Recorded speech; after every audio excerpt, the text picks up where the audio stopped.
The Maker of Gargoyles by Clark Ashton Smith. Chapter 1.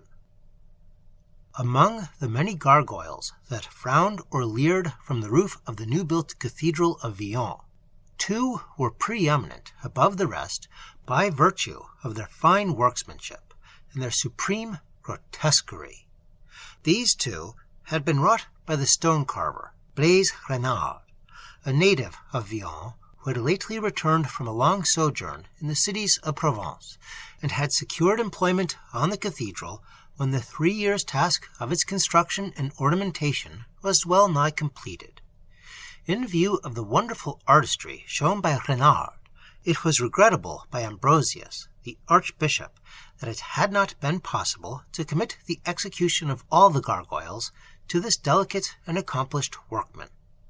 But other people, with less liberal tastes than Ambrosius, were heard to express a different opinion. This opinion, perhaps, was tinged by the personal dislike that had been generally felt toward Renard in Vion even from his boyhood, and which had been revived with some virulence on his return. Whether rightly or unjustly, his very physiognomy had always marked him out for public disfavor. He was inordinately dark, with hair and beard of a preternatural bluish-black, and slanting, ill-matched eyes that gave him a sinister and cunning air. His taciturn and saturnine ways were such as a superstitious people would identify with necromantic knowledge or complicity, and there were those who covertly accused him of being in league with Satan, though the accusations were little more than vague, anonymous rumors, even to the end, through a lack of veritable evidence. However, the people who suspected Renard of diabolic affiliations were wont for a while to instance the two gargoyles as sufficient proof. No man, they contended, who was not inspired by the arch-enemy could have carven anything so sheerly evil and malignant, could have embodied so consummately in mere stone the living lineaments of the most demoniacal of all the deadly sins. The two gargoyles were perched on opposite corners of a high tower of the cathedral. One was a snarling, murderous, cat-headed monster, with retracted lips revealing formidable fangs, and eyes that glared intolerable hatred from beneath ferine brows. This creature had the claws and wings of a griffin, and seemed as if it were poised in readiness to swoop down on the city of Vion like a harpy on its prey. Its companion was a horned satyr, with the vans of some great bat, such as might roam the nether caverns, with sharp clenching talons, and a look of satanically brooding lust, as if it were gloating above the helpless object of its unclean desire. Both figures were complete, even to the hind quarters, and were not mere conventional adjuncts of the roof. One would have expected them to start at any moment from the stone in which they were mortised. Ambrosius, a lover of art, had been openly delighted with these creations because of their high technical merit and their verisimilitude as works of sculpture. But others, including many humbler dignitaries of the church, were more or less scandalized, and said that the workman had informed these figures with the visible likeness of his own vices, to the glory of Belial rather than of God, and thus had perpetrated a sort of blasphemy.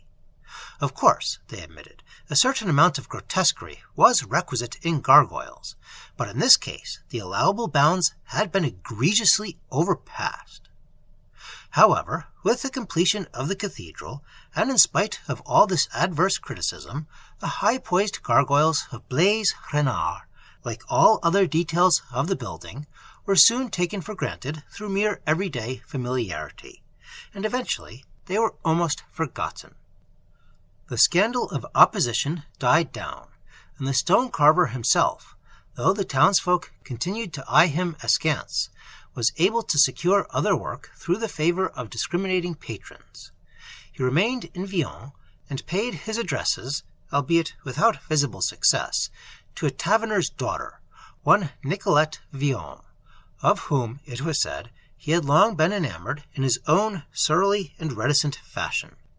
But Renard himself had not forgotten the gargoyles.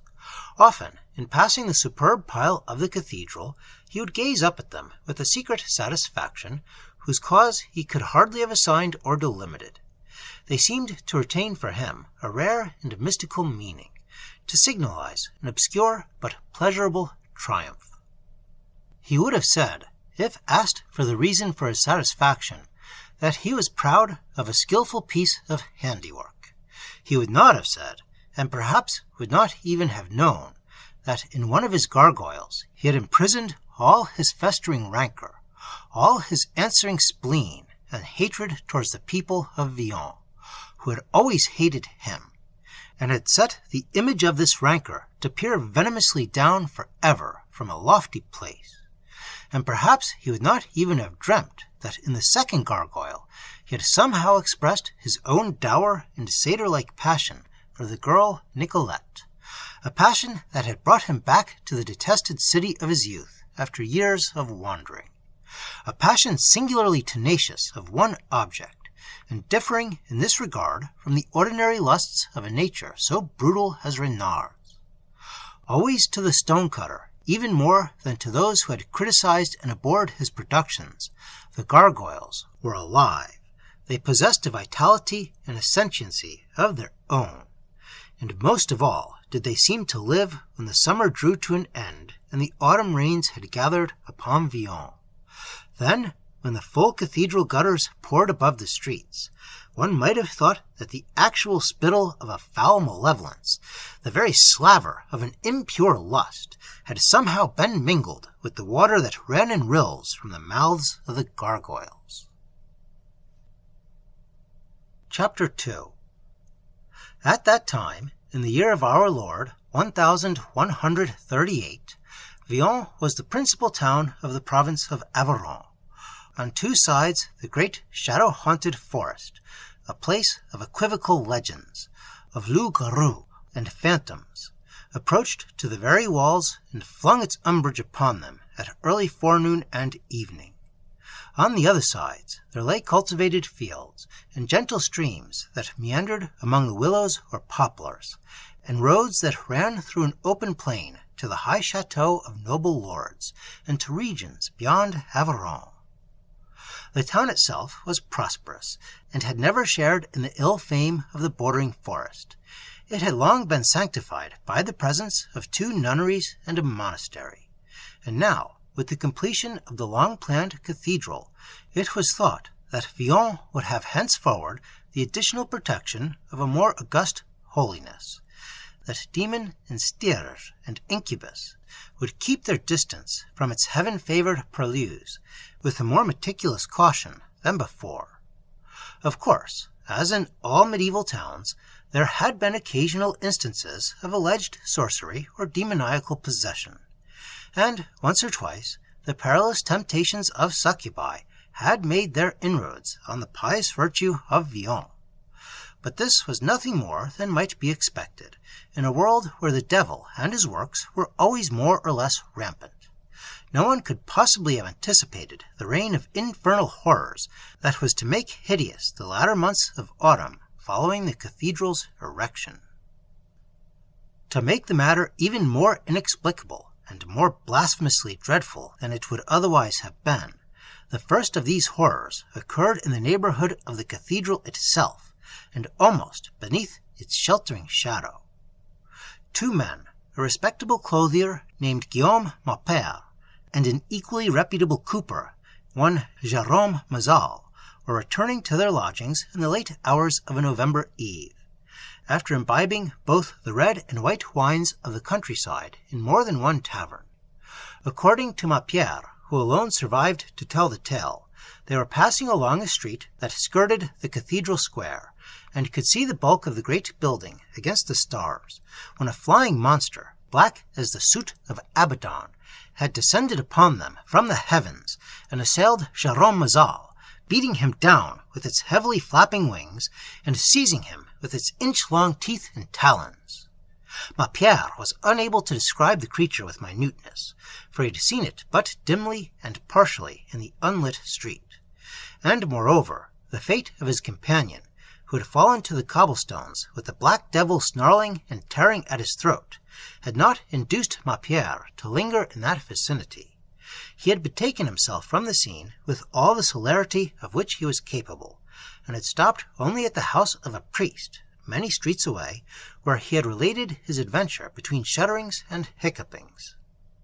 Armed with holy water and aspergillums, and accompanied by many of the townspeople carrying torches and staves and halberds, the priest was led by Mapierre to the place of the horror, and there they found the body of Mazal, with fearfully mangled face, and throat and bosom lined with bloody lacerations.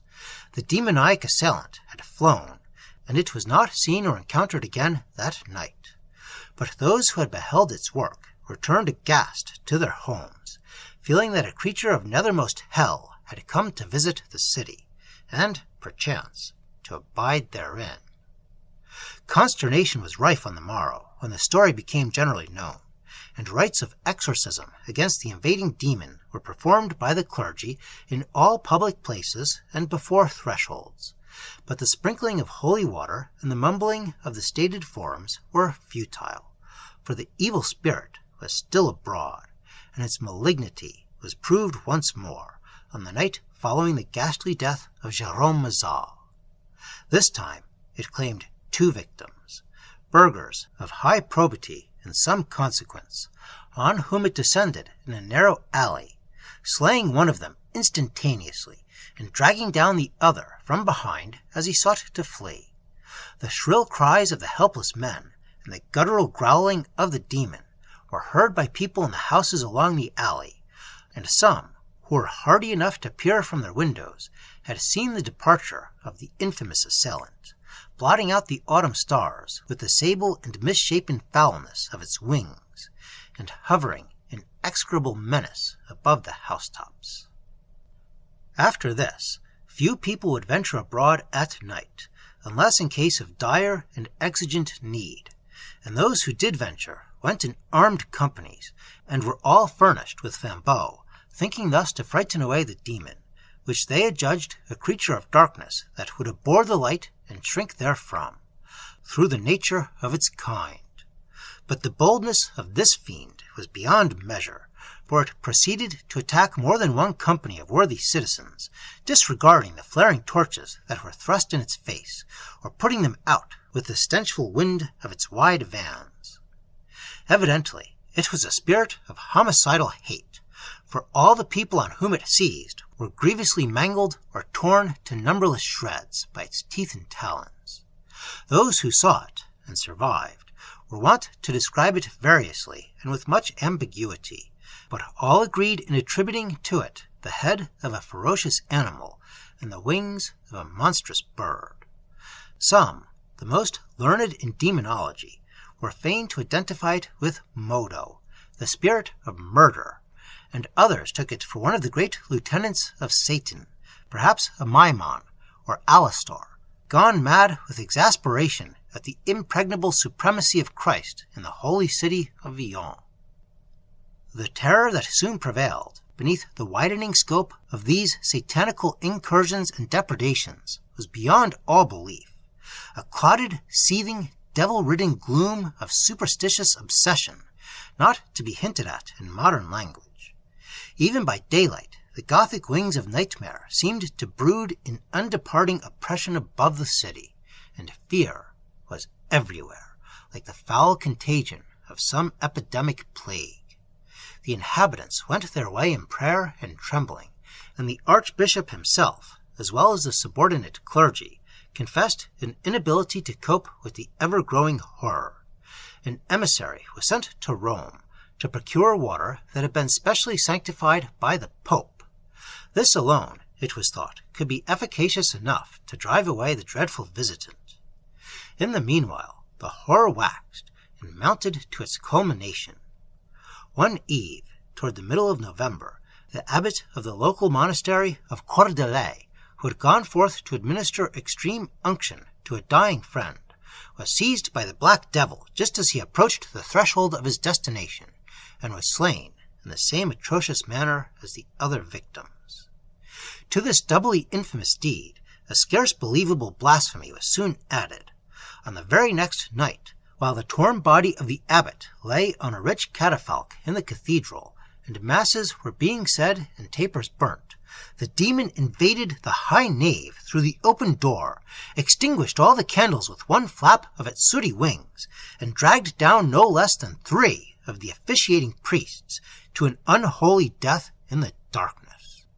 Everyone now felt that a truly formidable assault was being made by the powers of evil on the Christian probity of Vion. In the condition of abject terror, of extreme disorder and demoralization that followed upon this new atrocity, there was a deplorable outbreak of human crime, of murder and rapine and thievery, together with covert manifestations of Satanism, and celebrations of the Black Mass, attended by many neophytes. Then, in the midst of all this pandemoniacal fear and confusion, it was rumored that a second devil had been seen in Vion, that the murderous fiend was accompanied by a spirit of equal deformity and darkness, whose intentions were those of lechery, and which molested none but women. This creature had frightened several dames and demoiselles and maidservants into a veritable hysteria by peering through their bedroom windows, and had sidled lasciviously with uncouth mouths and grimaces and grotesque flappings of its bat-shaped wings, towards others who had had occasion to fare from house to house across the nocturnal streets. However, strange to say, there were no authentic instances in which the chastity of any woman had suffered actual harm from this noisome incubus. Many were approached by it, and were terrified immoderately by the hideousness and lustfulness of its demeanor, but no one was ever touched. Even in that time of horror, both spiritual and corporeal, there were those who made a ribald jest of this singular abstention on the part of the demon, and said it was seeking throughout Vion for someone whom it had not yet found. Chapter 3. The lodgings of Blaise Renard were separated only by the length of a dark and crooked alley from the tavern kept by Jean Villaume, the father of Nicolette. In this tavern Renard had been wont to spend his evenings, though his suit was frowned upon by Jean Villaume, and had received but scant encouragement from the girl herself. However, because of his well-filled purse and his almost illimitable capacity for wine, Renard was tolerated.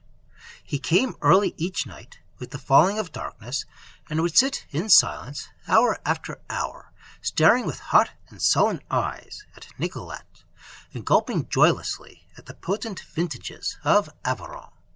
Apart from their desire to retain his custom, the people of the tavern were a little afraid of him, on account of his dubious and semi-sorcerous reputation, and also because of his surly temper.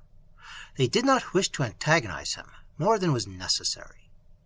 Like everyone else in Vion, Renard had felt the suffocating burden of superstitious terror during those nights when the fiendish marauder was hovering above the town and might descend on the luckless wayfarer at any moment in any locality. Nothing less urgent and imperative than the obsession of his half-bestial longing for Nicolette could have induced him to traverse after dark the length of the winding alley to the tavern door. The autumn nights had been moonless. Now, on the evening that followed the desecration of the cathedral itself by the murderous devil, a new-born crescent was lowering its fragile, sanguine-colored horn beyond the housetops as Renard went forth from his lodgings at the accustomed hour. He lost sight of its comforting beam in the high-walled and narrow alley, and shivered with dread as he hastened onward through the shadows that were dissipated only by the rare and timid ray from some lofty window. It seemed to him, at each turn and angle, that the gloom was curded by the unclean umbrage of satanic wings, and might reveal in another instant the gleaming and abhorrent eyes ignited by the everlasting coals of the pit. When he came forth at the alley's end, he saw, with a start of fresh panic, that the crescent moon was blotted out by a cloud that had the semblance of uncouthly arched and pointed wings. He reached the tavern with a sense of supreme relief, for he had begun to feel a distinct intuition that someone or something was following him, unheard and invisible, a presence that seemed to load the dusk with prodigious menace. He entered and closed the door behind him very quickly, as if he were shutting it in the face of a dread pursuer. There were few people in the tavern that evening. The girl Nicolette was serving wine to a mercer's assistant, one Raoul Coupin, a personable youth and a newcomer in the neighborhood, and she was laughing with what Renard considered unseemly gaiety at the broad jests and amorous sallies of this Raoul. Jean Villaume was discussing in a low voice the latest enormities of the demon with two cronies at a table in the farthest corner, and was drinking fully as much liquor as his customers. Glowering with jealousy at the presence of Raoul Coupin, whom he suspected of being a favored rival, Renard seated himself in silence and stared malignly at the flirtatious couple. No one seemed to have noticed his entrance, for Villaume went on talking to his cronies without pause or interruption, and Nicolette and her companion were equally oblivious. To his jealous rage, Renard soon added the resentment of one who feels that he is being deliberately ignored. He began to pound on the table with his heavy fists to attract attention.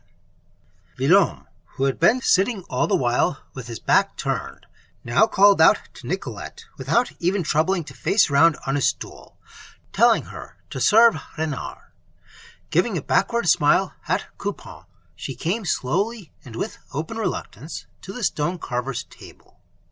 She was small and buxom, with reddish-gold hair that curled luxuriantly above the short, delicious oval of her face, and she was gowned in a tight-fitting dress of apple green that revealed the firm, seductive outlines of her hips and bosom. Her air was disdainful and a little cold, for she did not like Renard, and had taken small pains at any time to conceal her aversion. But to Renard she was lovelier and more desirable than ever, and he felt a savage impulse to seize her in his arms and carry her bodily away from the tavern before the eyes of Raoul Coupin and her father. "Bring me a pitcher of Lafrene," he ordered gruffly, in a voice that betrayed his mingled resentment and desire. Tossing her head lightly and scornfully, with more glances at Coupin, she placed the fiery, blood-dark wine before Renard without speaking, and then went back to resume her bantering with the mercer's assistant. Renard began to drink, and the potent vintage merely served to inflame his smoldering enmity and passion. His eyes became venomous, his curling lips malignant as those of the gargoyles he had carved on the new cathedral. A baleful primordial anger, like the rage of some morose and thwarted fawn, burned within him with its slow red fire, but he strove to repress it, and sat silent and motionless, except for the frequent filling and emptying of his wine-cup. Raoul Coupin had also consumed a liberal quantity of wine. As a result, he soon became bolder in his love-making, and strove to kiss the hand of Nicolette, who had now seated herself on the bench beside him. The hand was playfully withheld, and then, after its owner had cuffed Raoul very slightly and briskly, was granted to the claimant in a fashion that struck Renard as being no less than wanton. Snarling inarticulately, with a mad impulse to rush forward and slay the successful rival with his bare hands, he started to his feet and stepped toward the playful pair. His movement was noted by one of the men in the far corner, who spoke warningly to Villaume. The tavern-keeper arose, lurching a little from his potations, and came warily across the room with his eyes on Renard, ready to interfere in case of violence. Renard paused with momentary irresolution, and then went on, half insane with a mounting hatred for them all. He longed to kill Villaume and Coupin, to kill the hateful cronies who sat staring from the corner, and then, above their throttled corpses, to ravage with fierce kisses and vehement caresses the shrinking lips and body of Nicolette. Seeing the approach of the stone-carver, and knowing his evil temper and dark jealousy, Coupin also rose to his feet, and plucked stealthily beneath his cloak at the hilt of a little dagger which he carried. In the meanwhile, Jean Villaume had interposed his burly bulk between the rivals. For the sake of the tavern's good repute, he wished to prevent the possible brawl. "Back to your table, stonecutter!" he roared belligerently at Renard. Being unarmed, and seeing himself outnumbered, Renard paused again, though his anger still simmered within him like the contents of a sorcerer's cauldron. With ruddy points of murderous flame in his hollow, slitted eyes, he glared at the three people before him, and saw beyond them, with instinctive rather than conscious awareness, the leaded panes of the tavern window, in whose glass the room was dimly reflected with its glowing tapers, its glimmering tableware, the heads of Coupon and Villaume and the girl Nicolette, and his own shadowy face among them. Strangely, and, it would seem, inconsequently, he remembered at that moment the dark, ambiguous cloud he had seen across the moon, and the insistent feeling of obscure pursuit while he had traversed the alley. Then, as he gazed irresolutely at the group before him, and its vague reflection in the glass beyond, there came a thunderous crash, and the panes of the window with their pictured scenes were shattered inward in a score of fragments. Ere the litter of falling glass had reached the tavern floor, a swart and monstrous form flew into the room, with a beating of heavy vans that caused the tapers to flare troublously, and the shadows to dance like a sabbat of misshapen devils. The thing hovered for a moment, and seemed to tower in a great darkness higher than the ceiling above the heads of Renard and the others as they turned toward it. They saw the malignant burning of its eyes, like coals in the depths of Tartarian pits, and the curling of its hateful lips on the bared teeth that were longer and sharper than serpent fangs. Behind it now, another shadowy flying monster came in through the broken window, with a loud flapping of its ribbed and pointed wings. There was something lascivious in the very motion of its flight, even as homicidal hatred and malignity were manifest in the flight of the other. Its satyr-like face was twisted in a horrible, never-changing leer, and its lustful eyes were fixed on Nicolette, as it hung in air beside the first intruder. Renard, as well as the other men, was petrified by a feeling of astonishment and consternation so extreme as almost to preclude terror. Voiceless and motionless, they beheld the demoniac intrusion, and the consternation of Renard, in particular, was mingled with an element of unspeakable surprise, together with a dreadful recognizance. But the girl, Nicolette, with a mad scream of horror, turned and started to flee across the room. As if her cry had been the one provocation needed, the two demons swooped upon their victims. One, with a ferocious slash of its outstretched claws, tore open the throat of Jean Villaume, who fell with a gurgling, blood-choked groan. And then, in the same fashion, it assailed Raoul Coupon. The other, in the meanwhile, had pursued and overtaken the fleeing girl, and had seized her in its bestial forearms, with the ribbed wings enfolding her like a hellish drapery. The room was filled with a moaning whirlwind, by a chaos of wild cries and tossing struggling shadows. Renard heard the guttural snarling of the murderous monster, muffled by the body of Coupon, whom it was tearing with its teeth, and he heard the lubricious laughter of the incubus, above the shrieks of the hysterically frightened girl. Then the grotesquely flaring tapers went out in a gust of swirling air, and Renard received a violent blow in the darkness, the blow of some rushing object, perhaps of a passing wing, that was hard and heavy as stone. He fell and became insensible. Chapter 4. Dully and confusedly, with much effort, Renard struggled back to consciousness. For a brief interim, he could not remember where he was, nor what had happened. He was troubled by the painful throbbing of his head, and the humming of agitated voices about him, and the glaring of many lights, and the thronging of many faces when he opened his eyes, and, above all, by the sense of nameless but grievous calamity and uttermost horror that weighed him down from the first dawning of sentiency. Memory returned to him, laggard and reluctant, and with it a full awareness of his surroundings and situation. He was lying on the tavern floor, and his own warm, sticky blood was rilling across his face from the wound on his aching head. The long room was half filled with people of the neighborhood, bearing torches and knives and halberds, who had entered and were peering at the corpses of Villaume and Coupon, which lay amid pools of wine-diluted blood and the wreckage of the shattered furniture and tableware. Nicolette, with her green gown in shreds and her body crushed by the embraces of the demon, was moaning feebly, while women crowded about her with ineffectual cries and questions which she could not even hear or understand. The two cronies of Villaume, horribly clawed and mangled, were dead beside their overturned table.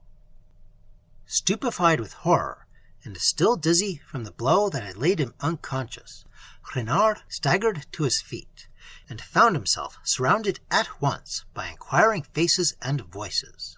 Some of the people were a little suspicious of him, since he was the sole survivor in the tavern, and bore an ill repute, but his replies to their questions soon convinced them that the new crime was wholly the work of the same demons that had plagued Villon in so monstrous a fashion for weeks past. Renard, however, was unable to tell them all that he had seen, or to confess the ultimate source of his fear and stupefaction.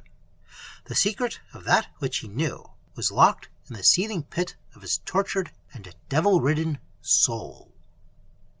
Somehow he left the ravaged inn. He pushed his way through the gathering crowd with its terror-muted murmurs, and found himself alone on the midnight streets. Heedless of his own possible peril, and scarcely knowing where he went, he wandered through Villon for many hours, and some while in his wanderings he came to his own workshop. With no assignable reason for the act, he entered and re-emerged with a heavy hammer, which he carried with him during his subsequent peregrinations. Then, driven by his awful and unremissive torture, he went on till the pale dawn had touched the spires and the housetops with a ghostly glimmering.